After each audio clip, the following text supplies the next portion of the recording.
법원이 일부 교회에서 행해지는 은퇴 목회자들의 과도한 은퇴금에 대해서 철퇴를 가했습니다. 법원은 교인 총회 등 적법한 절차를 거치지 않았기 때문에 은퇴 예우금을 지급할 필요가 없다고 판결했습니다. 이승규 기자의 보도입니다. 교회를 개척한 뒤 37년 동안 심호하다 지난 2005년 은퇴한 김모 목사.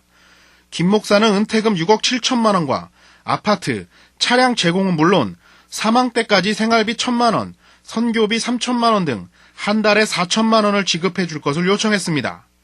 하지만 2009년 전모 목사가 취임한 뒤 원로 목사를 횡령 혐의로 고소하면서 갈등이 시작됐습니다. 은퇴 예우금과 관련해 교인 총회 등 적법한 절차를 거치지 않았다는 겁니다. 법원은 1심에서 원로 목사에게 징역 2년 6개월을 선고했고 원로 목사 측은 이에 항소한 상태입니다.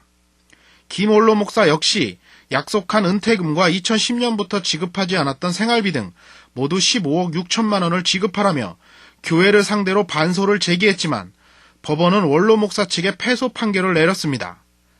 법원이 지적한 부분은 절차의 문제입니다.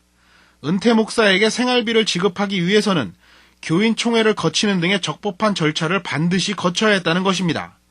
원로 목사 측은 현실적인 어려움 때문에 장로 몇 명이 모여 관례대로 처리했는데 이런 결과가 나왔다며 억울해하고 있습니다.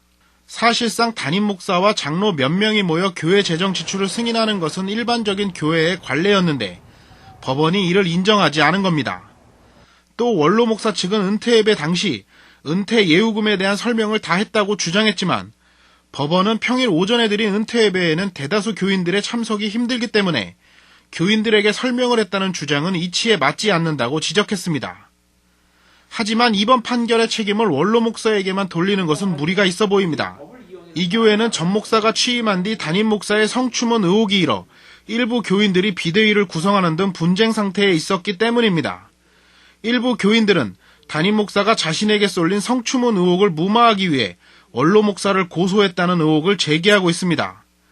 은퇴한 뒤 한 달에 4천만 원을 달라는 원로 목사와 성추문 의혹으로 교회를 혼란에 빠뜨린 담임 목사, 하나님의 몸된 교회를 분열에 이르게 했다는 책임은 두 목회자 모두 면하기 힘들 것으로 보입니다. CBS 뉴스 이승규입니다.